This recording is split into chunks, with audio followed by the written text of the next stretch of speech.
আসসালামু আলাইকুম রহমতুল্লাহ বরকাত। একটা বিষয়, গুরুত্বপূর্ণ একটা বিষয় নিয়ে কথা বল, যে বিষয়টা নিয়ে বাংলাদেশের সবচেয়ে বেশি ফেরকাবাজি হয়, ফেতনাবাজি হয়, যে বিষয়টা নিয়ে বাংলাদেশের সবচেয়ে বেশি ফেরকাবাজি ফেতনাবাজি হয় হইতেছে বিগত অনেক বছর আগে থেকে, 15-20 বছর আগে থেকে ওই বিষয় নিয়ে কথা বলবো ইনশাআল্লাহ।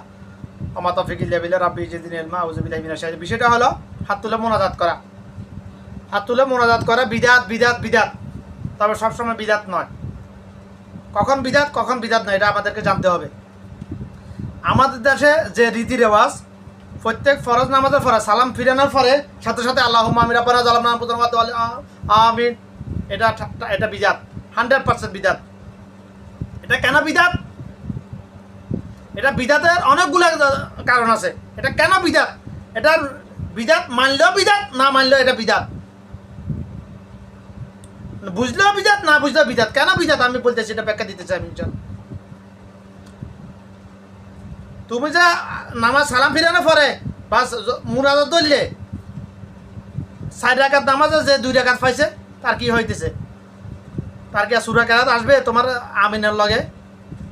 তোমার মুনাজাতের লগে তার কি আর সূরা কেরাত মুখ দিয়ে আসবে? সেটা উলটপালট হয়ে যাবে। তার যে 1 রাকাত 3 রাকাত পাইছে, 1 রাকাত পায় না, যে 4 রাকাত নামাজের মধ্যে 1 রাকাত পাইছে, 3 রাকাত পায় না, সে তার কি অবস্থা হবে? এই জন্য বিদাত, এই একটা কারণ। দ্বিতীয় আরেকটা কারণ, প্রত্যেক ফরজ নামাজের পরে, প্রত্যেক ফরজ নামাজের সালাম ফিরানোর পর রাসূলুল্লাহ সাল্লাল্লাহু আলাইহি ওয়াসাল্লাম যে আমলটা করেছেন, সালাম ফিরানোর পর একবার আলহামদুলিল্লাহ, 3 বার আস্তাগফিরুল্লাহ আস্তাগফিরুল্লাহ আস্তাগফিরুল্লাহ পড়তেন।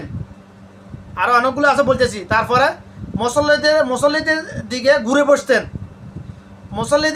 মুসল্লিদের দিকে ঘুরে বসে যে আমলগুলো করতেন, ও আমলগুলো সবগুলো আমল করতে মিনিমাম 10 থেকে 15 মিনিট লাগে। যে সুন্নাহ সম্বন্ধে যে মোস্তাহাব যে আমলগুলো আছে, এই আমলগুলো রাসূল সাল্লাল্লাহু আলাইহি ওয়াসাল্লাম কখনো ছাড়েন নাই করা। এই আমলগুলোর ফজিলত বেশিরভাগ মানুষ জানে না।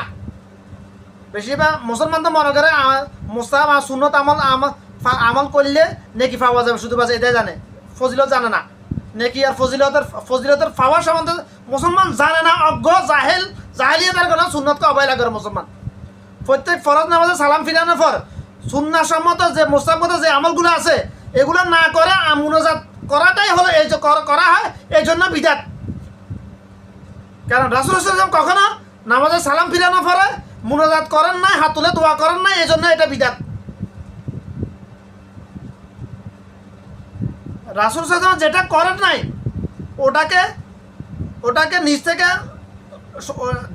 দিন আল্লাহ পাক রাসূল সাল্লাল্লাহু আলাইহি ওয়াসাল্লাম